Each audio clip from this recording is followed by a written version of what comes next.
Tamasa cherry blossom mentau snem, kalakring palat nrubusan persen kibriu na kiwei pat Khuborjylla, batru na kiwei kiri, banwan lekmen lang hakini ki arsengi, kirinsan lekmen, kabalawan ban pensyong shit di kinongruai bapaunam na kaleng kapertai. Katkum kejinget hu da unong aibut ke sorkar uba polling do loong bikini ki lempung ki pelila ru i kinong ruai nong tem na Khuborjylla ban yo mi rensan lang hakati ke program ke behe hapedeng ki pau hajar ngut ki pai pa. Habajuba pat halor ke jing thnum ki pai pa halor ke dheng kali hakini ki sngi uba apol uloong bikin don bet ki bawat daw ladale kumnu ru.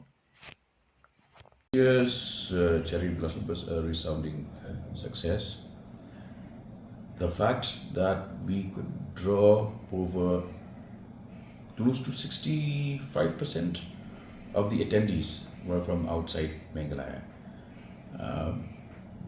That itself is a pointer to the growing popularity of the festival.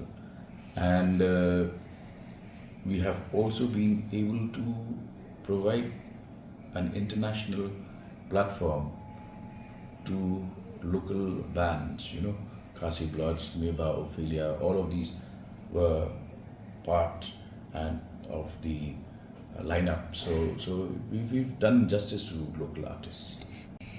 Well, traffic congestion will remain a part of Shillong's problem unless we expand and move to the new township. It does not only happen during the 2 days of cherry blossom. You will always have critics for whatever you do and for whatever you don't do.